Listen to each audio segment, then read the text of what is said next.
ডিব্ৰুগড়ৰ বগীবিলত ভয়ংকৰ পথ দুৰ্ঘটনা। দুখন বাহনৰ মাজত সংঘটিত হোৱা মুখামুখি সংঘৰ্ষৰ ফলত দুৰ্ঘটনাটো সংঘটিত হয়। দুৰ্ঘটনাত থিতাতে নিহত হয় এগৰাকী যাত্ৰী, আহত হয় 11জন যাত্ৰী।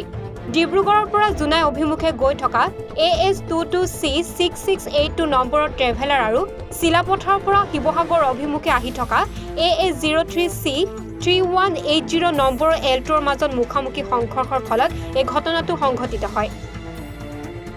এল্টো বাহনত থকা 5জন যাত্ৰীৰ এজন যাত্ৰীৰ থিতাতে মৃত্যু হোৱাৰ বিপৰীতে আন 4জন যাত্ৰীৰ স্বাস্থ্যৰ অৱস্থা সংকটজনক বুলি জানিব পৰা গৈছে। আনহাতে ট্ৰেভেলাৰখনৰ আন 7জন যাত্ৰীৰ স্বাস্থ্যৰ অৱস্থা গুৰুতৰ।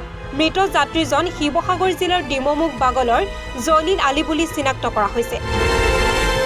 কিমানজন ললি নিছে? 4জন নিছে। 4জন।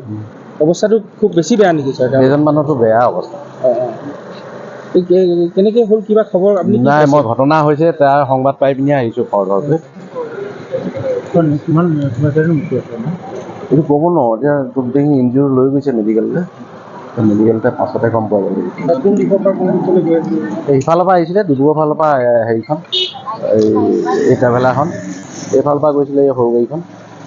এইখনৰ মাজত মুখামুখি সংঘৰ্ষ। মেডিকেলৰ 4জনমান লৈ গৈছে। কিবা মদ্যপান কৰি আছিল সেইটো গম নাপাওঁ নহয়।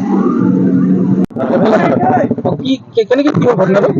ঘটনাটো মইতো তাৰ পৰা ডিব্ৰুগড়ৰ পৰা আহিছোঁ, সি তাৰ পৰা আহিছে, অহাৰ পিছত ডাইৰেক্ট এইপিনে ৱাললৈকে গৈছে। তাৰ মই ব্ৰেক মাৰি ইয়াত ৰখাইছোঁ, তাৰ পৰা এইফালে চাই খুন্দা লাগি গ'ল, এইপিনে গাড়ীটো আহি গ'ল। খুন্দা লগাই আপোনাৰ পেচেঞ্জাৰ আছিলে নাই? পেচেঞ্জাৰ আছিলে। কিমান পেচেঞ্জাৰ আছিলে আপোনাৰ?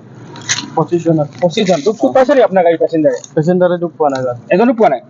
আৰু ইখন গাড়ী কি দেখিলে আপুনি? কেইজন আছিলে তাত ইখন গাড়ী? এখন গাড়ীত 5জন আছে। 5জন? তেওঁলোকৰ অৱস্থাটো কেনেকুৱা আপুনি দেখা মতে? অৱস্থাটো ইহঁতৰতো কিবা আছে বাৰু, দেখিলো ময়ে মানুহকেইটা ওলালোগে, দৰ্জা খুলি কিনি চবকেইটা খুলি কিনি ওলাই কিনি ইপিনে নমাই দিছো। আৰু কোনফালৰ পৰা আহি আছিলে আপুনি? মই ডিব্ৰুগড়ৰ পৰা আহিছোঁ। আৰু সিখন গাড়ী? সিখন গাড়ী তাৰ পৰা আহিছিলে। চাবি যাওকচোন সিফালে। গাড়ীত আছিলে বাছখনত? সৰু গাড়ীখন নে ডাঙৰখন? ডাঙৰখনৰ আছিলে। ক'ৰ পৰা আহিছিলে? মই চিলাপথাৰৰ পৰা ডাক্তাৰ দেখাবলৈ ডিব্ৰুগড়। তাৰ পৰা আহি আছোঁ, তাৰ পৰা নিকাম। কেনেকৈ হ'ল বাৰু এক্সিডেণ্টটো?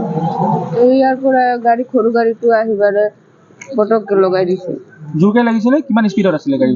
গাড়ীটো বহুত স্পীডত আছিলে। মানুহ দুখ পাইছে নাই? পাইছে। 4টা হেৰি হ'ল, এটা মৰি গ'ল নেকি? 4টা লৈ গৈছে আৰু পাইছোঁ যে হেৰি কি হৈ গ'ল, ইয়াতে কাটি গ'ল। আপুনি ক'ত গৈছিলে? ডিব্ৰুগড় কেঞ্চাৰ হস্পিটেলত। তাৰপৰা আহি আছিলে? কি নাম বাইদেউ আপোনাৰ? বিনা আইচ। ডিব্ৰুগড়ৰ পৰা আতিকুৰ ৰহমানৰ প্ৰতিবেদন, এনিভাৰত 24। নমস্কাৰ, মই কুমাৰ ভৱেশ। এনিভাৰত 24-এ এটা ৰিয়েলিটি শ্ব'ৰ আয়োজন কৰিছে আৰু এই শ্ব'টিৰ নাম হ'ল জুবিনৰ গানে কি আনে। এনিভাৰত 24লৈ মোৰ শুভকামনা থাকিল আৰু আপোনালোকক অনুৰোধ জনাইছোঁ এই অনুষ্ঠানটিলৈ আহক আৰু সহযোগিতা আগবঢ়াওক। ধন্যবাদ।